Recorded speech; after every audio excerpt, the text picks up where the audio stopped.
शेतकरी मित्रांनो नमस्कार. मी प्रफुल्ल विकास नरवाडे.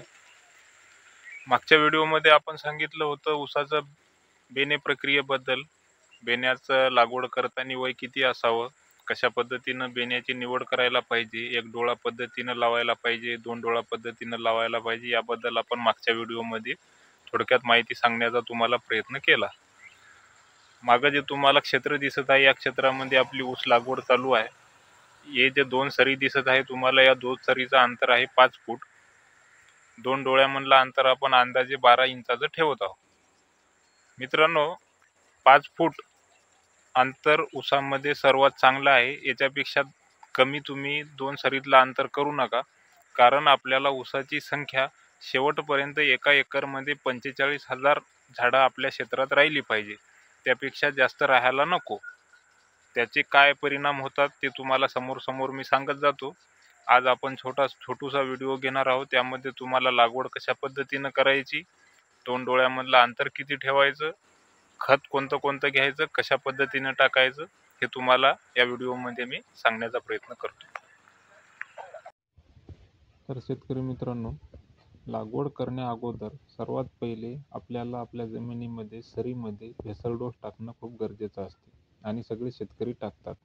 पण मित्रांनो, आपली जेवढी लागवड होती एका दिवशी तेवढ्या सरीमध्ये आपल्याला खत टाकायचं आहे, जेणेकरून लागवड केल्यानंतर जे आपण आपल्या बेण्यावर माती टाकतो झाकायसाठी, त्या मातीखाली आपलं खत पूर्ण झाकून गेलं पाहिजे.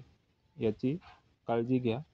पुन्हा एकदा सांगतो, आपलं खत उघडं राहिलं नाही पाहिजे. अशा पद्धतीनं तुम्ही खत टाकून घ्या. आता तुम्हाला दाखवतो शेतकरी मित्रांनो, खत टाकल्यानंतर आपण लागवडीचं काम करत आहोत.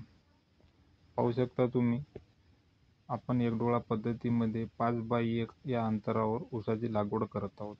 एक डोळा पद्धतीचा फायदा काय होतो मित्रांनो, जे डोळा आहे ते आपण वर आकाशाकडं ठेवून त्याची लागवड करत आहोत, जेणेकरून आपली जे उगवण आहे ते आपल्याला जास्तीत जास्त 8 ते 10 दिवसामध्ये आपला 90% ऊस एक समान उगवून येईल.